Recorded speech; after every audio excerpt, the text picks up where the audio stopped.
A lot of people also watching the sparring between President Donald Trump and Ukraine's President Volodymyr Zelensky. So let's listen to what the Vice President of the United States, JD Vance, has to say about negotiations to try to end the war between Russia and Ukraine and where those stand right now. Listen.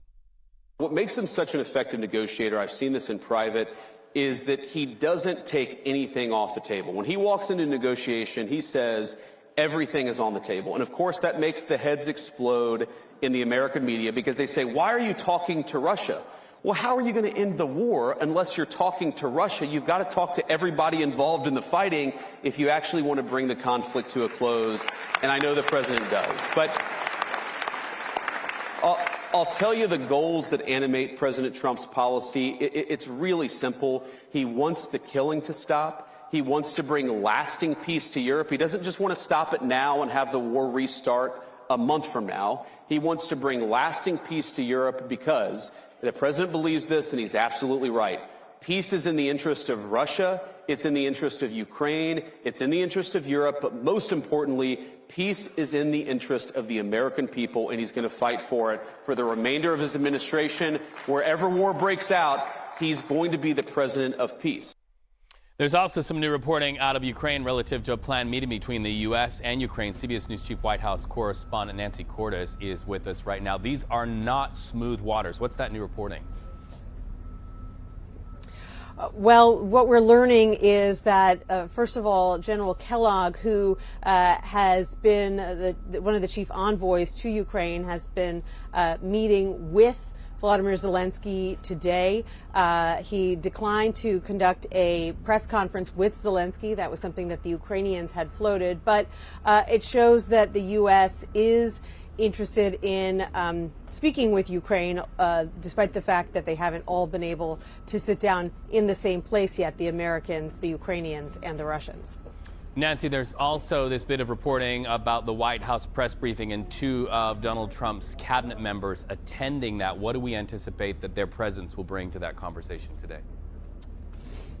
Right. We learned this morning that Caroline Leavitt will be joined at the press briefing today by the head of the Council of Economic Advisors, Kevin Hassett, and the president's deputy chief of staff, Stephen Miller, and his national security advisor, Mike Waltz. And Leavitt said that they are all going to be crowding up there behind the podium because today is the 1 month mark of the president's second term in office. So they'll be there to talk about everything he has accomplished so far.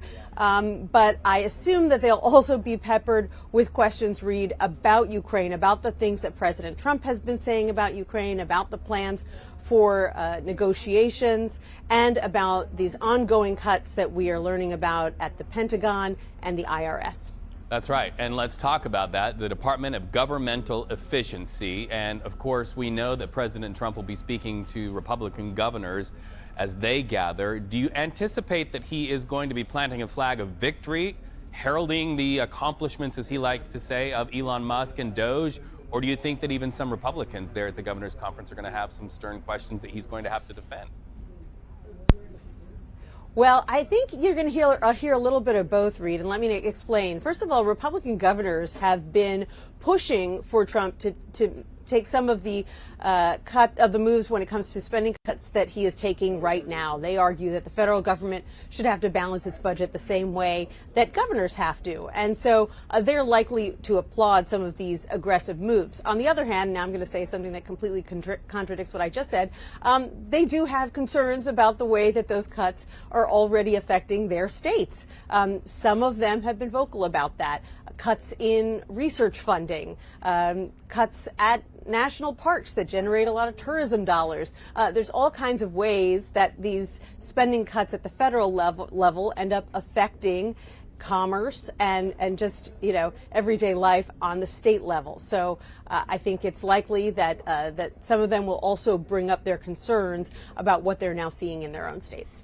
Well, we know you're following it all. CBS News Chief White House correspondent Nancy Cordes, always an honor talking to you. It looks like D.C. didn't get a dusting of snow there behind you, but it's cold there nonetheless. Thank you so much for talking to us today. It's pretty chilly. Yes.